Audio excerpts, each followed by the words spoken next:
I'm in a trailer camp on Route 66 just west of Gallup, New Mexico. If I tell it, maybe it'll help me. It'll keep me from going crazy. I must tell this quickly. I'm not crazy now. I feel perfectly well. Perfectly well, except that I'm running a slight temperature. My name is Ronald Adams. I'm 36 years of age, unmarried, tall, dark, with a black mustache. I drive a 1978 Ford, license number 6V7989. I was born in Brooklyn. All this I know. I know at this moment I'm perfectly sane. That it's not me that's gone mad, but something else. Something utterly beyond my control. But I must speak quickly. At any minute the link may break. This may be the last thing I ever tell on Earth. The last night I ever see the stars.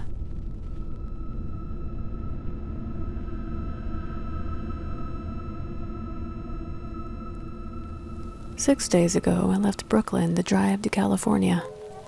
Goodbye, son. Good luck to you, my boy. Goodbye, mother. Here, give me a kiss. Then I'll go. I'll come out with you to the car. Oh, it's raining. Stay here at the door. Hey, what's this? Tears? I thought you promised me you wouldn't cry. Oh, I know, dear. I'm sorry. It's just a trip, Ron. I wish you weren't driving. Oh, Mother, there you go again. People do it every day. I know, but you'll be careful, won't you? Promise me you'll be extra careful. Don't fall asleep or drive fast or pick up any strangers on the road. Oh, gosh, strangers. Look, don't worry. There isn't anything gonna happen. It's just 8 days of perfectly simple driving on smooth, decent, civilized roads with a hot dog or hamburger stand every 10 miles. Now, don't you worry.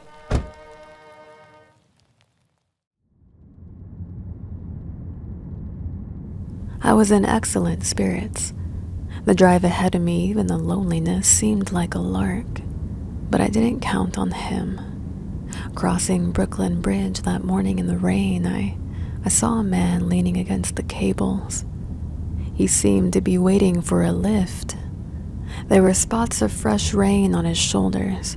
He was carrying a cheap overnight bag in one hand. He was thin, nondescript, with a cap pulled down over his eyes.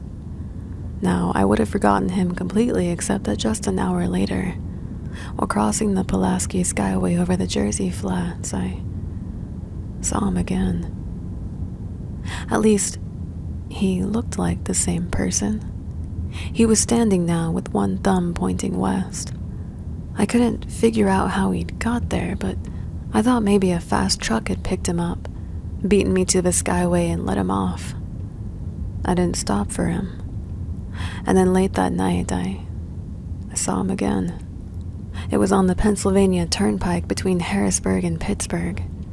It's 265 miles long with a very high speed limit. I was just slowing down for one of the tunnels when I saw him standing under an arc light by the side of the road. I could see him quite distinctly, the bag, the cap, even the spots of fresh rain spattered over his shoulders. He helloed at me this time. Hello? I stepped on the gas like a shot. It's lonely country through the Alleghenies, and I had no intention on stopping. Besides, the coincidences, or whatever it was, gave me the willies. I stopped at the next gas station.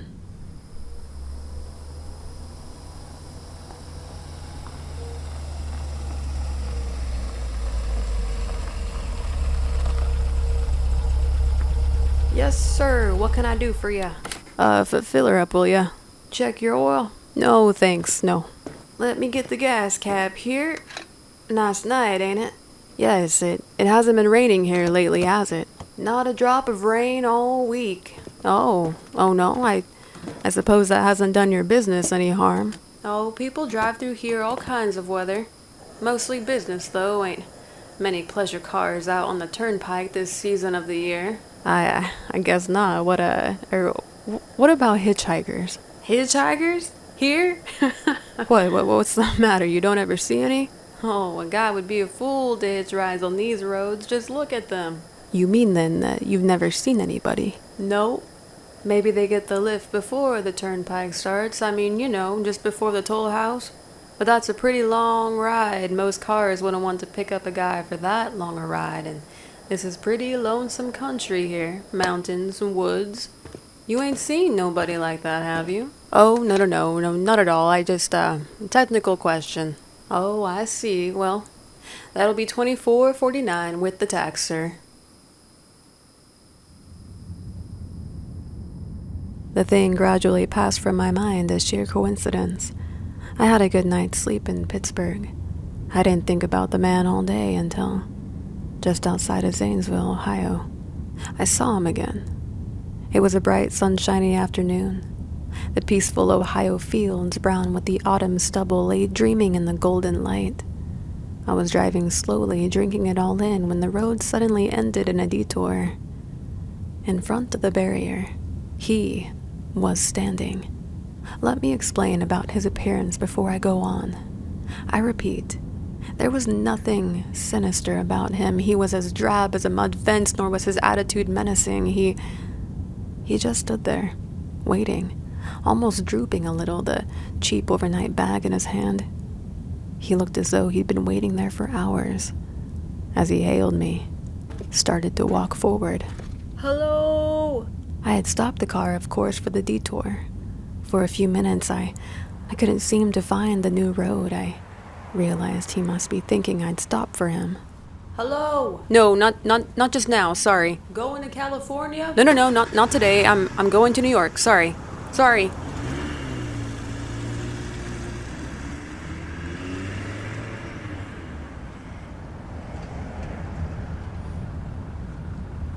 After I got the car back on the road again, I felt like a fool.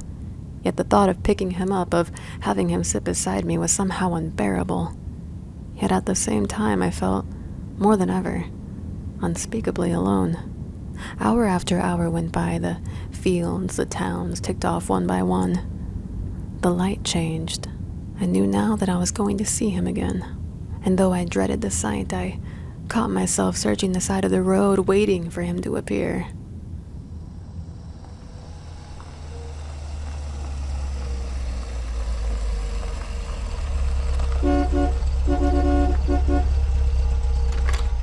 Yeah? What is it? What do you want? You sell sandwiches and pop here, don't you? Yeah, we do in the daytime, but we're closed for the night. Well, I know, but I was wondering if you could possibly let me have a cup of coffee. Black coffee. No, not this time of night, mister. My wife's the cook. She's in bed. No, don't shut the door, please. Now, just a minute ago, there was a man standing here, right beside the stand, a suspicious-looking man. I don't mean to disturb you. You see, I was driving along when I just happened to look, and there he was. Well, what was he doing? Well, nothing. You've been taking a nip, that's what you've been doing. Now on your way before I call out Sheriff Pulse.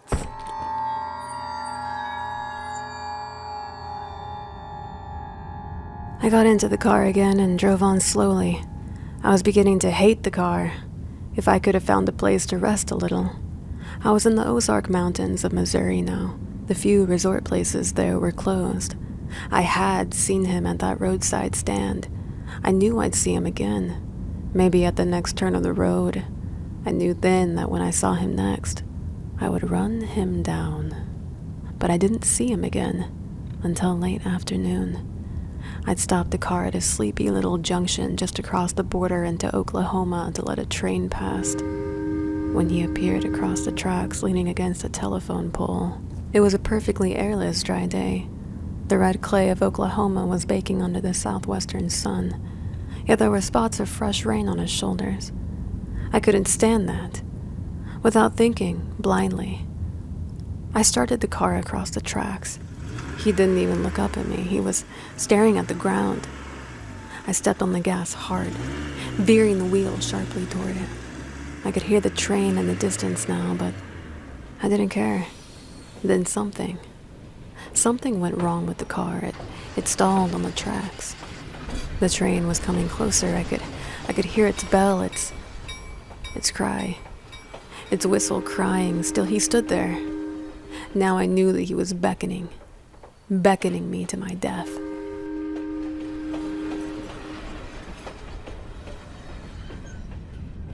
Well, I frustrated him that time. It started. It worked at last. I managed to back up, but when the train passed, he was gone. And I was all alone in the hot, dry afternoon. After that, I knew I had to do something. I didn't know who this man was or what he wanted of me. I only knew that from now on, I mustn't let myself alone on the road for 1 minute. Well, hello there. Would you like a ride? Well, what do you think? How far are you going? Amarillo. I'll take you to Amarillo. Amarillo, Texas? Yeah, I'll drive you there. Gee, well, come on, hop in. Oh, would you mind if I take off my shoes? My feet are killing me. No, go right ahead. Gee, what a break this is. Great guy, decent car, driving all the way to Amarillo. All I've been getting so far is trucks. You hitchhike much? Sure, only it's tough sometimes in these great open spaces to get the breaks. Yeah, I should think it would be, but I'll bet though. You get a good pickup in a fast car and could get places faster than, say, another person and another car? Huh. Well, I don't get ya. Well, take me for instance. Suppose I'm driving across the country, say at a nice steady clip, about 65 miles an hour. Couldn't a girl like you, just standing beside the road waiting for a lift, beat me to town after town, provided you got picked up every time in a car doing from 75 to 80 miles an hour? I don't know. Maybe she could, maybe she couldn't. What difference does it make? Oh, it's no difference. It's just a crazy idea I had sitting here in the car. Oh, imagine spending your time in a great car thinking of things like that. Well, what would you do instead? What would I do? Well, if I was a good-looking fellow like yourself, I'd just enjoy myself every minute of the time. I'd sit back and relax, and if I saw a good-looking guy, I'd... Hey! Did you see him? Did you see him too? See who? That man, standing beside the barbed-wired fence. I didn't see anybody. It's just a barbed-wired fence. What do you think he was doing, trying to run into the barbed-wired fence? There was a man there, I tell ya. A thin, gray man with an overnight bag in his hand. I was trying to run him down. Run him down? You mean kill him? You say you didn't see him back there. You sure? I didn't see a soul, and as far as that's concerned, Well, you watch for him. You watch for him the next time. Keep watching. Keep your eyes peeled on the road. He'll turn up again. Maybe any minute now. There, right there. How does this door work? I've got to get out of here. Well, did you see him that time? No, I didn't see him that time, and personally, mister, I don't expect never to see him. All I want to do is go on living, and I don't see how I will very long driving with you. Look, I'm sorry. I don't know what came over me. Please, so if you'll excuse me... You can't go. Listen, how would you like to go to California? I'll drive you all the way to California. You're creeping me out, man. Listen, please, just 1 more minute, please. You know what I think you need? Not a girlfriend. Just a good dose of sleep. Come back here, please. Please leave your hands off me. Just leave your hands off me. She ran away from me, as if I were some kind of monster. A few minutes later, I saw a passing truck pick her up, and I knew then that I was utterly alone. I was in the heart of the great Texas prairies. There wasn't a car on the road after the truck went by. I tried to figure out what to do, how to get a hold of myself. If I could find a place to rest, or even if I could sleep right there in the car in just a few hours, along the side of the road. I was getting my winter overcoat out of the back seat to use as a blanket, just as a blanket, when I saw him coming toward me, emerging from the herd of moving steer. Hello! Maybe I should have spoken to him then, fought it out then and there. And now he began to be everywhere. Wherever I stopped, even for a minute, for gas, for oil, for a drink of pop, a cup of coffee, sandwich, he was there. I saw him standing outside the trailer camp in Amarillo that night when I dared to slow down. He was standing near the drinking fountain of a little camping spot just inside the border of New Mexico. He was waiting for me outside the Navajo reservation where I stopped to check my tires. I saw him in Albuquerque when I bought more gas. I was afraid now, afraid to stop. I began to drive faster and faster. I was in a lunar landscape now, the great arid mesa country of New Mexico. I drove through it with the indifference of a fly crawling over the face of the moon. And now he didn't even wait for me to stop. Unless I drove at 85 miles an hour over those endless roads, he waited for me at every other mile. I'd see his figure, shadowless, flitting before me, still in its same attitude over the cold, lifeless ground, flitting over dried rivers, over broken stones cast up by glacial upheavals, flitting in that pure, cloudless air. I was beside myself when I finally reached Gallup, New Mexico this morning. There's a trailer camp here. It's cold, almost deserted this time of year. I went inside and asked if there was a telephone. I had the feeling that if only I could speak to someone familiar, someone I loved, I could pull myself together. It was in the middle of the morning. I knew my mother'd be home.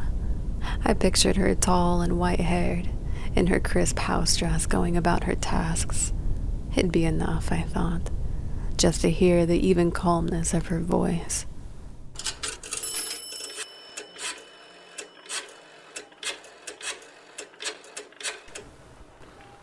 Mrs. Adams' residence. Hello? Hello, Mother? This is Mrs. Adams' residence. Who is it you wish to speak to, please? What? Who is this? This is Mrs. Whitney. Mrs. Whitney, I don't know any Mrs. Whitney. Is this 748-9970? Yes. Where's my mother? Where's Mrs. Adams? Mrs. Adams is not at home. She's still in the hospital. The hospital? Yes. Who is this calling, please?